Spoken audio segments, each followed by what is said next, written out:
সাধারণ মসুর ডাল তো প্রায়ই বানিয়ে থাকি, কিন্তু আজ বানাচ্ছি একদম ঘরোয়া আর স্বাদে গন্ধে মাখা পালং মসুর ডাল, যা পুষ্টিতে ভরপুর আর খেতেও কিন্তু অসাধারণ। এখানে আমি নিয়েছি হাফ কাপ মসুর ডাল।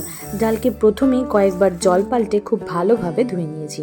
এই রান্নায় কিন্তু ডালকে ভিজিয়ে রাখার কোনো দরকার পড়বে না। এবার একটা প্রেসার কুকারে ধুয়ে রাখা মসুর ডাল, সাথে 4 থেকে 5 কোয়া রসুন, একটা কুচানো পেঁয়াজ, 2 মুঠো কুচানো পালং শাক, 1 চামচ হলুদ, স্বাদ মতো নুন আর 1 কাপ জল দিয়ে মিডিয়াম ফ্লেমে 2টো সিটি দিয়ে নিয়েছি।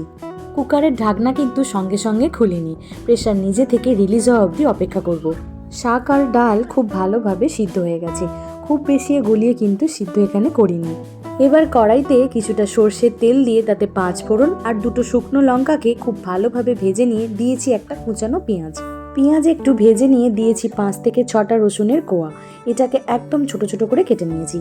রসুন আর পেঁয়াজ ভাজা হয়ে এলে এতে দিয়ে দেবো একটা টমেটো আর সাথে সামান্য নুন। টমেটো একটু গলে এলে এতে হাফ চামচ হলুদের গুঁড়ো আর হাফ চামচ লঙ্কার গুঁড়ো দিয়ে ভালোভাবে নেড়ে চেড়ে সমস্ত মশলাটা একটু কষিয়ে নিয়েছি।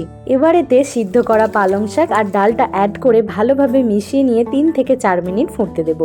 ডাল ফুটে এলে নামানোর আগে 1 চামচ লেবুর রস দিয়ে ভালোভাবে মিশিয়ে নিলেই রেডি হয়ে যাবে পালং শাক দিয়ে মুসুরের ডাল, যা কিনা গরম ভাত কিংবা রুটি যেভাবেই খাওয়া হোক না কেন মনের মতো তৃপ্তি কিন্তু পাবেই। তো এই শীতের দুপুরে অবশ্যই একদিন বানিয়ে দেখো এই পালং শাক দিয়ে মুসুরের ডাল।